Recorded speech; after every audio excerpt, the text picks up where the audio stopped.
Okay, तो हम लोग ज़रा कोल की एक्सट्रैक्शन को डिस्कस कर रहे थे कि कोल कैसे एक्सट्रैक्ट होता है। और मैंने आपको बताया था दो मेथड्स हैं कोल को एक्सट्रैक्ट करने के लिए।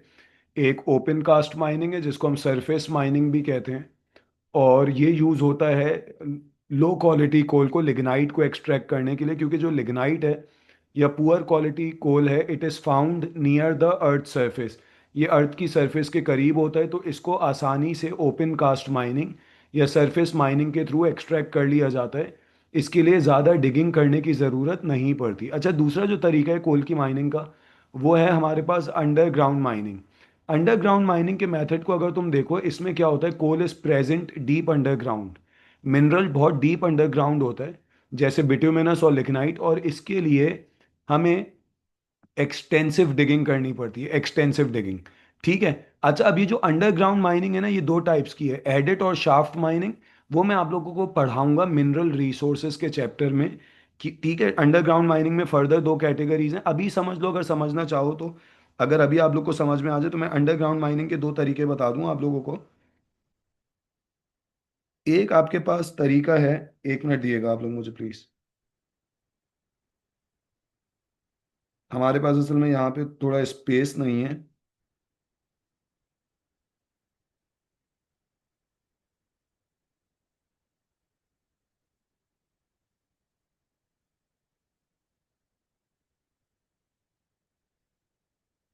अच्छा, अंडरग्राउंड माइनिंग में ना दो तरीके हैं हमारे पास।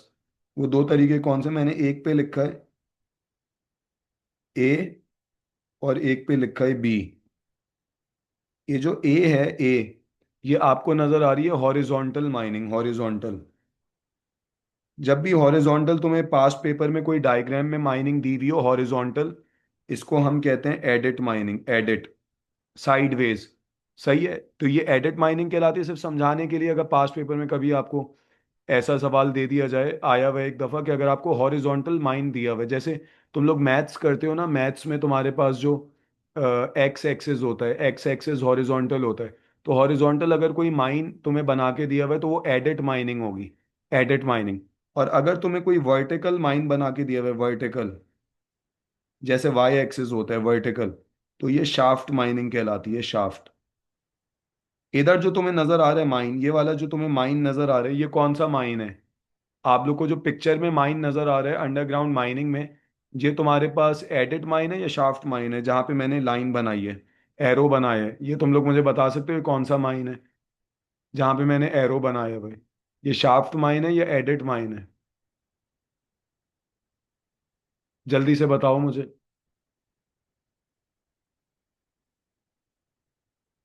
ये जो आपको एरो नजर आ रहा है, is this a shaft mine और एडिट माइन?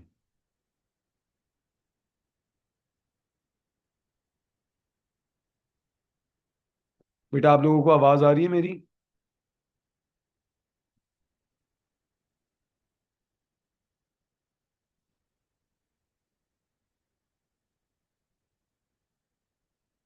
शाफ्ट माइन है, वेरी गुड, ये शाफ्ट माइन है आप लोगों के पास। ठीक है, ये आप लोग के पास शाफ्ट माइन है। शाफ्ट माइन वर्टिकल होता है, एडिट माइन हॉरिजॉन्टल होता है, लेकिन ये मेथड सिर्फ अंडरग्राउंड माइनिंग में होता है, अंडरग्राउंड माइनिंग में। ठीक है, अंडरग्राउंड माइनिंग में होता है, एडिट माइनिंग और शाफ्ट माइनिंग अंडरग्राउंड माइनिंग में होता है। ठीक है, चलो बस मैं जल्दी से इसको रैप अप कर रहा हूँ, और हम लोग फिर आज की क्लास को डिसकंटिन्यू कर देंगे, और फिर हम लोग इंशाल्लाह मंडे को मिलेंगे।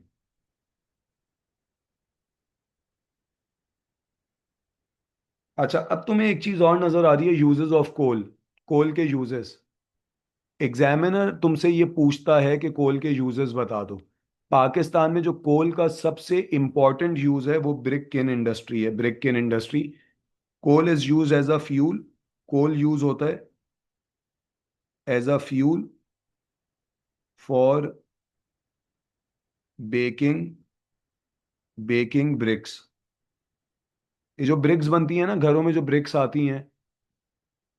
ओके अब्दुल्ला, ठीक है, इंशाल्लाह मैं कोशिश कर लेता हूँ। ठीक है, तो आपके पास जो ब्रिक्स आती हैं ना, अ, घरों में जो कंस्ट्रक्शन में ब्रिक्स यूज होती हैं, इनको बेक किया जाता है, बेक।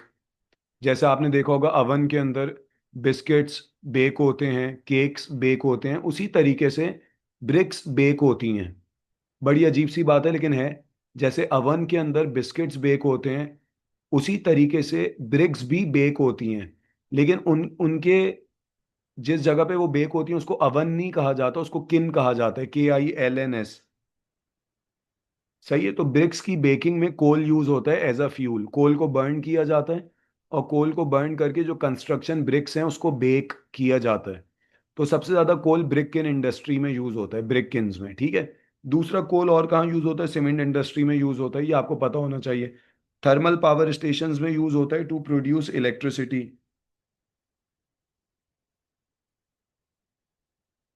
उसके बाद domestic cooking and heating, northern areas के जो लोग हैं उनके पास गैस नहीं है, आपको पता होगा कि नॉर्दर्न एरियाज के जो लोग हैं उनके पास गैस नहीं है। सही है। तो वो डोमेस्टिक कुकिंग और हीटिंग के लिए कोल यूज करते हैं। सही है। तो मल्टीपल इंडस्ट्रीज हैं, ये 4-5 इंडस्ट्रीज के नाम याद कर लेना, तुमसे एक या दो नाम पूछते हैं। सही है, एक या दो नाम आपसे पूछते हैं। अच्छा, आप सबको मेरी आवाज़ आ रही है? आप सबको मेरी आवाज़ आ रही है? Because some students are saying कि सर आपकी आवाज़ नहीं आ रही। ओके। अच्छा, अब कोल की ट्रांसपोर्टेशन देख लो, कोल की ट्रांसपोर्टेशन। कोल की ट्रांसपोर्टेशन के लिए क्या यूज होती हैं? Trolleys, donkeys. कहाँ से कहाँ तक? Inside the coal mine to the outside part. जो कोल माइन के अंदर, कोल माइन के अंदर जब आप कोल निकालते हो तो आप उसको ट्रांसपोर्ट कैसे करते हो? ट्रॉलीज में। एडिट माइन में, बिल्कुल सही कह रहे हो। तो आप ट्रॉलीज में ट्रांसपोर्ट करते हो कोल को, या फिर डोंकीज यूज करते हो। और कोल माइन से लेकर फैक्ट्री तक आप कोल को कैसे ट्रांसपोर्ट करते हो? From the coal mine to the factories आप कोल को कैसे ट्रांसपोर्ट करते हो?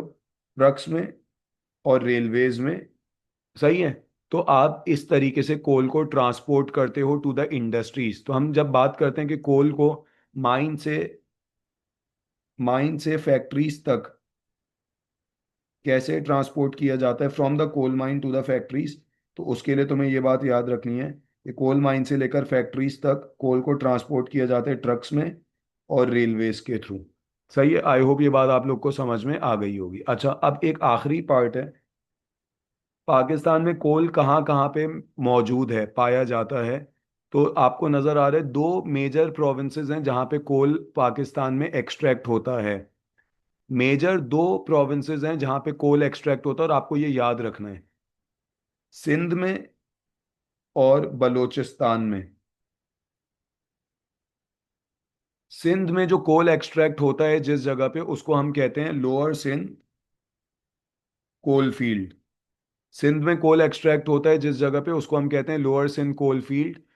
हाँ, स्क्रीनशॉट ले लो, वैसे ये नोट्स में भी है लेकिन तुम इसका भी स्क्रीनशॉट ले लो, और आपको ये नाम याद होने चाहिए। ये नाम याद होने चाहिए। अच्छा, सिंध में तुम लोग मुझे दो प्लेसेस बता सकते हो, 2 से 3 प्लेसेस जहां से कोल निकल रहा है। Field is a big region, field बड़ा रीजन होता है, फील्ड में माइंस होते हैं।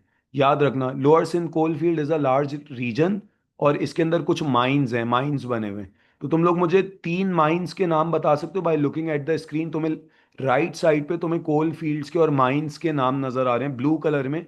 सिंध के तुम लोग मुझे कोल माइंस के नाम बता सकते हो जल्दी से? हाँ सही है, थर है, और मुझे कोई बता सकता है? सही है, वेरी गुड। तो मैं इधर लिख देता हूँ, जरा कौन कौन से हैं उसको आप लोग गौर से देख लीजिएगा। आप लोग कौन से लिखोगे देख लो। थर,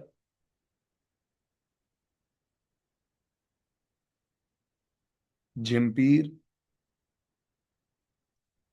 सौंदा, लखड़ा। मैंने 4 नाम लिखे हैं। आप लोग इन 4 में से कोई 2 नाम याद कर लेना, एग्जामिनर ये पूछता है आपसे। हाँ, दो दो याद कर लो, एग्जामिनर पूछता है, मैं बार बार रिपीट कर रहा हूँ।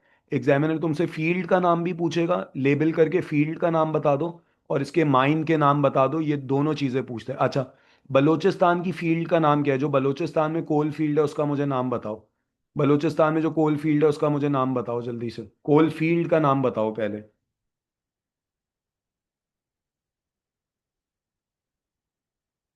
Quetta coal field, very good. और इसके 2 माइंस के नाम बताओ, 2 माइंस जहां से कोल निकल रहा है, 2 माइंस के नाम बताओ।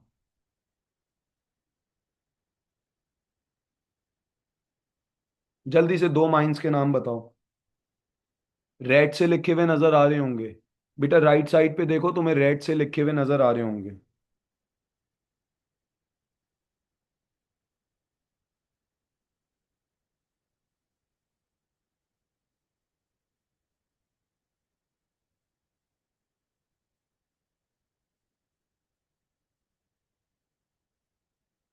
सही है, तो आपको मल्टीपल प्लेसेस नज़र आ रही हैं। अच्छा, ये दो तुम याद कर लो, इस मैप की पिक्चर ले लो, स्क्रीनशॉट ले लो। कॉल हमारा रैप अप हो गया है।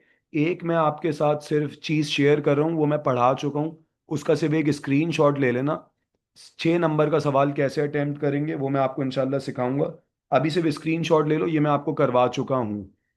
Benefits and problems associated with generating electricity using coal. Coal से इलेक्ट्रिसिटी प्रोड्यूस करने के क्या फ़ायदे हैं और क्या नुकसानात हैं, ये मैं आपको ऑलरेडी करवा चुका हूँ। लेकिन फिर भी आप इसका एक स्क्रीनशॉट ले लो। 6 मार्क का क्वेश्चन इंशाल्लाह हम लोग फिर नेक्स्ट क्लास में देखेंगे। तो कोल मैंने आज आप लोगों को ख़त्म करवा दी है। कोल आज आप लोग का रैपअप हो गया, जितना उसके अंदर मैक्सिमम आ सकता है वो मैंने आपको करवा दी है। ठीक है। और साथ में एक पास्ट पेपर का रेफरेंस भी नज़र आ रहा है। घर पे जाना, ये पास्ट पेपर निकालना और इसको कोशिश करना सॉल्व करने की। इंशाल्लाह तुम्हें बहुत हेल्प मिल जाएगी। ठीक है। चलो, इंशाल्लाह we will meet again on Monday. Monday को हम लोग हिस्ट्री डिस्कस करेंगे। वेडनेसडे को भी हम लोग हिस्ट्री डिस्कस करेंगे। फ्राइडे को हम लोग दोबारा से ज्योग्राफी पे आएंगे, या फिर मैं मंडे आपको हिस्ट्री करवाऊंगा, वेडनेसडे ज्योग्राफी, फ्राइडे हिस्ट्री, इस तरीके से कर लेंगे, ताकि हमारा पावर रिसोर्सेज का चैप्टर जल्दी खत्म हो जाए। ठीक है इंशाल्लाह। पावर रिसोर्सेज की आपकी लास्ट क्लास होगी ऑन वेडनेसडे, कमिंग वेडनेसडे, फिर हम पॉपुलेशन का चैप्टर शुरू कर देंगे। चलो, so it's thank you from my side, take care, अल्लाह हाफिज़, कीप रिवाइजिंग। मैं आपके साथ रिकॉर्डेड लेक्चर्स शेयर कर दूंगा। हाँ अनुष्का, मैं इंशाल्लाह शेयर कर दूंगा रिकॉर्डेड लेक्चर्स। ठीक है। अल्लाह हाफिज़।